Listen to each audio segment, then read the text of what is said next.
So hi friends, we're back today with another day of our Santa Elf School, the 12 Days of Quilting Magic.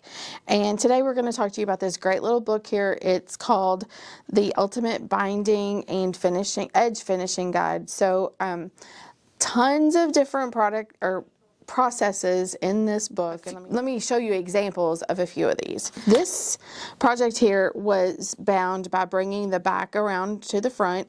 This is actually a Karen Montgomery pattern. We have kits available for this on our website. But you wrap the backing around to the front and make this mitered edge. And it also has directions on how to leave this open so you have a automatic hanging sleeve. So that's one project. Examples of how to make these and instructions of how to make these are in the book. You've got your curved edges, your bias binding.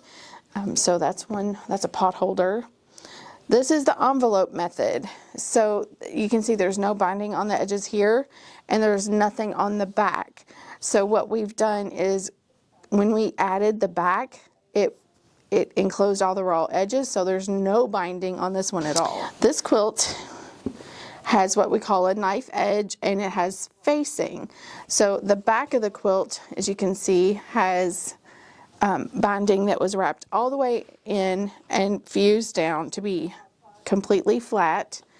When you hang this, there's no binding on the edges as well. And lastly, we're going to show you how to make binding with a faux piping look, and that is in the book, and we're going to go over to the machine. Okay, so what I've done here is I've created my binding, and I've have what we call an accent fabric, which is going to be the white. The accent fabric is going to be face up as you go around and stitch it down to the back of your quilt. So you're going to stitch it down to the back first, just like you normally would with a 1/4 inch seam allowance. And this is how I join my edges on my binding. You're going to fold your pieces back to where you leave just a tad bit of a gap. So if you can see there, they're barely touching, or there's about 1/8 of an inch empty in between there.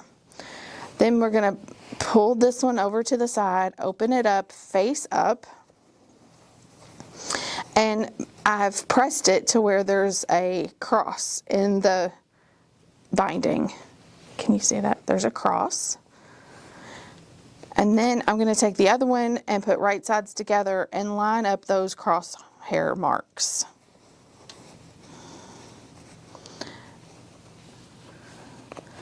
And then I'm going to pin those and take it over to the sewing machine. Okay, so now what I'm going to do, I have these pinned in place, and I'm going to stitch from this mark down through here over to this mark.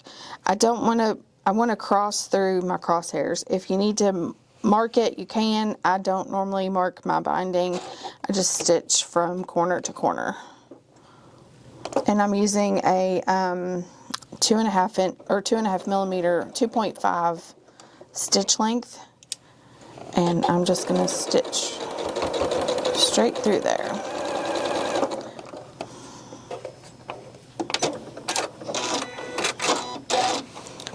And before I cut anything, I always open up my binding and make sure it's going to work the way I plan to. So yeah, that's going to be good.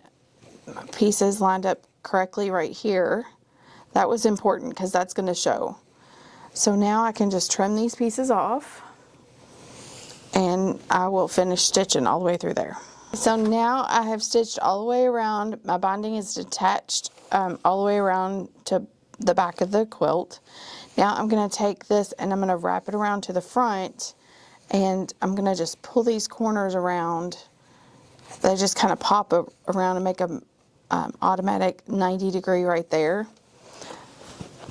So at the corner, I'm going to bring it around, and if you need to pin it in place or use some clips, just for moving magic, I'm not sure.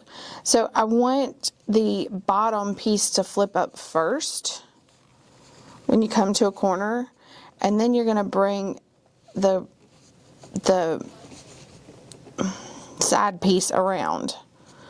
and that's going to give you a nice mitered edge where your two pieces, your binding's going to line up just right. But before I stitch this down, I need to bring it around, and I've got to set my seam or my needle where my seam is going to be. So in order for that to be like a faux look, I'm going to stitch in the ditch right down through here. And I'm going to switch over to my stitch in the ditch foot. This is my stitch in the ditch foot. It has this little flange here, and it's got a little bump out for the needle to go down, and it fits down directly in that ditch.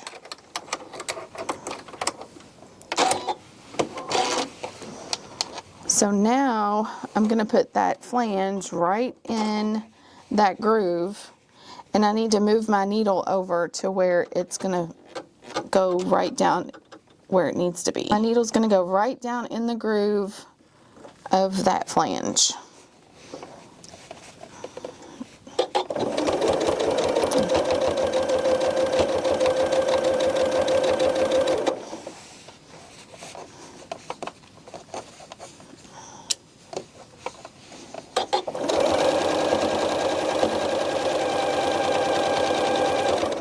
And again, as I get here, I'm going to flip this up and then fold that over.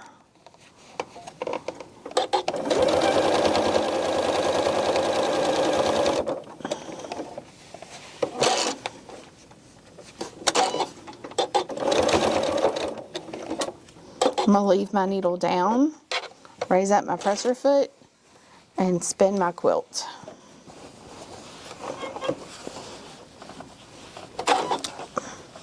And keep going. And that is how you would spin around, go around each corner and match up your seam, and your thread is not showing on the back either. So that's a great way to finish off with a faux piping edge, which all the instructions for this are in the book. So make sure you go over to the website and check that out. And if you want to learn more tips and tricks about how we do all of our quilting, how we quilt more and stress less, make sure you like and subscribe our channel, and we'll be back with more information soon. Okay.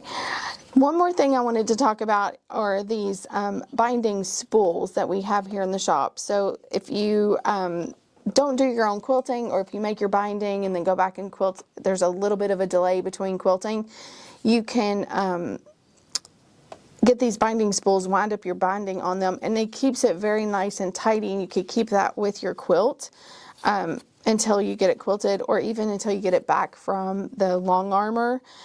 This one here is super cute. It says weekend forecast of sewing with no chance of cleaning.